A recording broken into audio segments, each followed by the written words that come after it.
नमस्कार साथियों, Haryana staff selection commission द्वारा हाल ही में एक नई एडवर्टाइजमेंट रिलीज की गई है जिसमें 5000 मेल कांस्टेबल जनरल ड्यूटी और 1000 फीमेल कांस्टेबल जनरल ड्यूटी भर्ती किए जाने हैं। कैटेगरी वाइज भी यहां वैकेंसीज दी गई हैं। आप स्क्रीनशॉट लेकर या वीडियो को रोककर इसका मुआयना कर सकते हैं। एडवर्टाइजमेंट जो रिलीज किया गया है वो 12/2/2024 को किया गया है। जो ऑनलाइन एप्लीकेशन स्टार्ट होंगे वो 20/2/2024 को होंगे, जबकि इसकी क्लोजिंग डेट 21/3/2024 रहेगी। कोई भी फीस कैंडिडेट से यहाँ नहीं डिपॉजिट करवाई जाएगी किसी भी पोस्ट के लिए। इसके साथ ही इसमें सिर्फ वही कैंडिडेट भाग ले सकते हैं जो कि ग्रुप सी के पेपर को क्लियर कर चुके हैं। एसेंशियल क्वालिफिकेशन में उम्मीदवार के पास कक्षा 12वीं होनी चाहिए। कक्षा 10वीं में उसके पास हिंदी या संस्कृत किसी एक सब्जेक्ट में पारंगत होना चाहिए। तो कक्षा 12 तक यहाँ कंपलसरी है। इसके अलावा अगर आप BA MA कुछ भी अगर इसमें आप ऐड करते हैं तो उसका आपको कोई बेनिफिट नहीं है। एज लिमिट यहाँ 18 से 25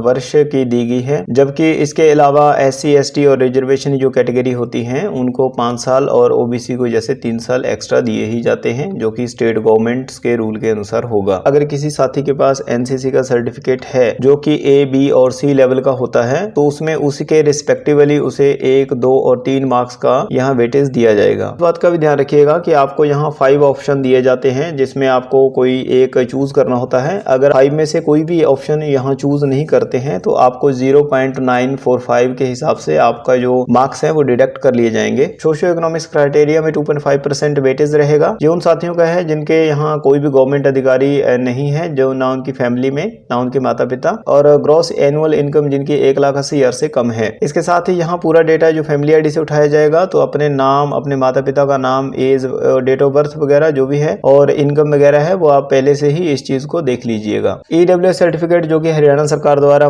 जारी किया गया है उसे ही मान्यता दी जाएगी। अगर कोई सर्टिफिकेट सेंट्रल गवर्नमेंट द्वारा जारी किया गया है तो उसे कंसीडर नहीं किया जाएगा। साथ ही BCA BCB कैटेगरी को बिलोंग करते हैं उनसे निवेदन है कि वे अपना फ्रेश और लेटेस्ट BCA BCB जाति प्रमाण पत्र हरियाणा गवर्नमेंट द्वारा जो मान्यता प्राप्त है उसे बनवा लीजिए। OBC सर्टिफिकेट सेंट्रल गवर्नमेंट द्वारा इशू किया गया है उसे कंसीडर नहीं किया जाएगा। वे साथी हरियाणा के बाहर से ये फॉर्म को फिलअप करेंगे तो वह जनरल कैटेगरी में कंसीडर किए जाएंगे। ऐसे साथी जिनके पिता की मृत्यु हो चुकी है तो उसका फॉर्मेट इसी एडवर्टाइजमेंट में दिया गया है। ऑर्फन सर्टिफिकेट को यहाँ कंसीडर नहीं किया जाएगा। विडो सर्टिफिकेट जो कि तहसीलदार द्वारा इशू किया गया है इसी एडवर्टाइजमेंट में इसका फॉर्मेट आपको मिल जाएगा, आप इसको देख लीजिएगा। और जो साथी विमुक्त जाति और टपरीवास जाति से बिलोंग करते हैं उनके पास तहसीलदार द्वारा जारी सर्टिफिकेट होना चाहिए, जबकि उसकी जगह पर आप शेड्यूल कास्ट और बैकवर्ड क्लास सर्टिफिकेट नहीं लगा सकते। आपकी फैमिली में अगर कोई भी गवर्नमेंट जॉब नहीं है तो उसके लिए यहाँ फॉर्मेट दिया गया है, उससे आप इसी एडवर्टाइजमेंट से डाउनलोड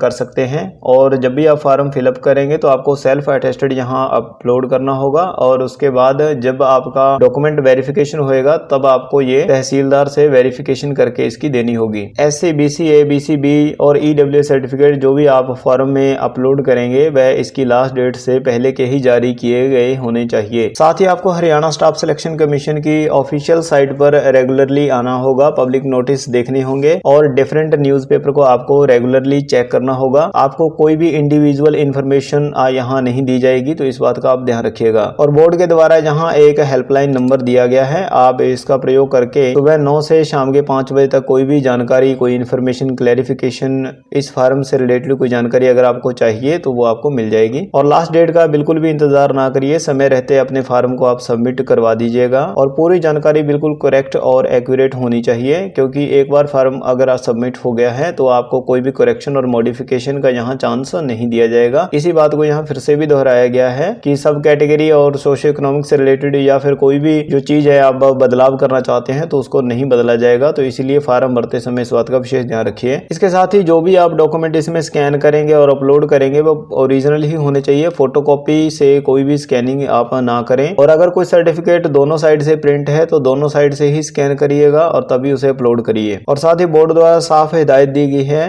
कि आप एक एडवर्टाइजमेंट की कॉपी, अपनी एप्लीकेशन और जो फॉर्म आपने फिलअप किया है और जो जो भी आप इससे रिलेटेड दस्तावेज हैं, एडमिट कार्ड हो गया, नोटिस हो गया और क्वेश्चन पेपर की जो कॉपी रहती है, कैंडिडेट कॉपी, उसे आप संभाल के रखिएगा। अगर आप भविष्य में कोई RTA वगैरह लगाते हैं तो उसकी सुनवाई नहीं की जाएगी। और अगर कोई साथी के पास ऐसी डिग्री, ऐसा डिप्लोमा जैसा कोई कोर्स है जो हरियाणा सरकार द्वारा मान्यता प्राप्त नहीं है और वो बिल्कुल फेक साबित हो जाता है, और ये जो फॉर्मेट है, जो नो जॉब सर्टिफिकेट जो कैंडिडेट द्वारा लगाया जाएगा फॉर्म फिलअप करते समय, तब ये सेल्फ अटेस्टेड करना है। लेकिन जब आप इसकी DV करवाएंगे तब आपको ये तहसीलदार या अपने यहाँ जो भी आपको मैजिस्ट्रेट लगता है उसे साइन करवाने होंगे, दोनों में से कोई एक। EWS सर्टिफिकेट के लिए आप ये वाला जो परफॉर्मा है वो प्रयोग में ला सकते हैं, इसे आपको तहसीलदार से वैलिड करवाना होगा। और विडो सर्टिफिकेट के लिए भी यहाँ एक परफॉर्मा है वो दिया गया है। और जो फादरलेस सर्टिफिकेट होता है उसको आप यहाँ पर देख सकते हैं। और एक हैंड रिटन डिक्लेरेशन आपको अपलोड करना होगा,